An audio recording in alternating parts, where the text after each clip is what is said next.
Wow. I mean, just listen to that. All we can hear are the sounds of explosions. That paints an incredibly intense picture, doesn't it? And this isn't from a movie. This is what's happening right now in the Mediterranean Sea, where a high-stakes mission has become a massive global flashpoint. So let's get into it. What you're looking at is the global Sumud Flotilla. It's an international convoy trying to reach Gaza, and it has just ignited a serious diplomatic firestorm. We're going to break down exactly what's happening, who's involved, and why this has become such a huge deal. To really understand the situation, we have to start where the tension just completely boiled over. The story really kicks off with a series of attacks that all happened under the cover of darkness, while the ships were still out in international waters. Okay, just try to imagine this. For 5 straight hours, the people on these boats endured a pretty relentless ordeal. We're talking about 14 separate attacks. 11 of those were explosions. And in 3 other cases, drones reportedly dropped objects, some allegedly containing chemical substances, right onto the boats. And then things get, well, just plain weird. During all of this, the flotilla's communications were jammed with ABBA music. Yep, you heard that right, ABBA, which seems like a pretty clear and kind of taunting reference to the fact that the well-known Swedish activist Greta Thunberg is on board one of the ships. So you can see this wasn't just about physical disruption. As one journalist on board, Matilda Melanson, put it, this was basically psychological warfare. And think about the timing. These attacks happened right before the flotilla reached its last safe port. It was the absolute last chance for anyone to back out if they got scared. Which, of course, just raises this huge question. What is this flotilla anyway? And why on earth would anyone be willing to take these kinds of risks to be a part of it? It's called the Global Sumud Flotilla. And that name is really important. Sumud is an Arabic word, and it's a powerful one. It means steadfastness or resilience. The organizers are actually calling this the largest civilian-led maritime convoy in history. It's a massive grassroots effort to sail to Gaza. So what are they trying to do here?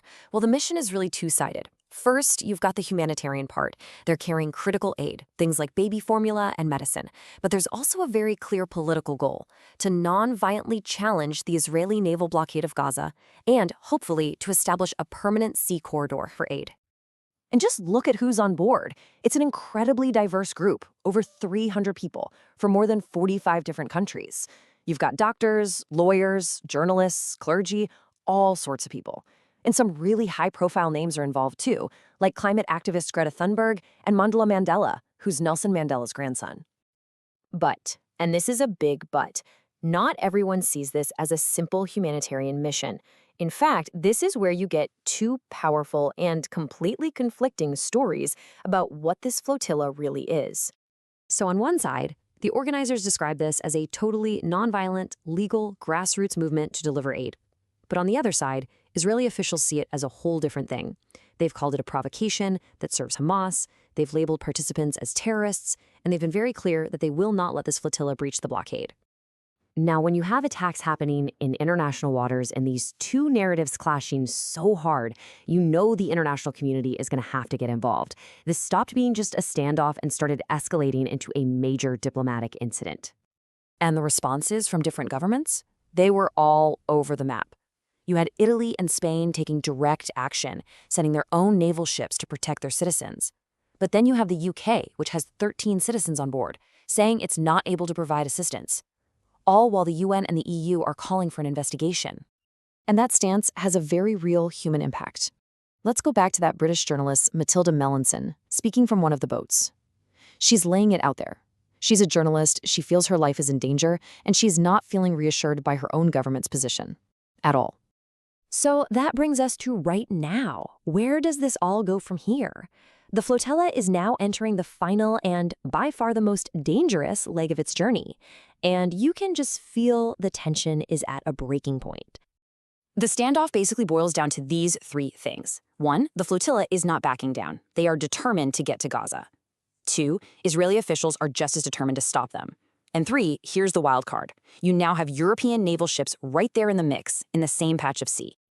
And all of this leads us to one final critical question.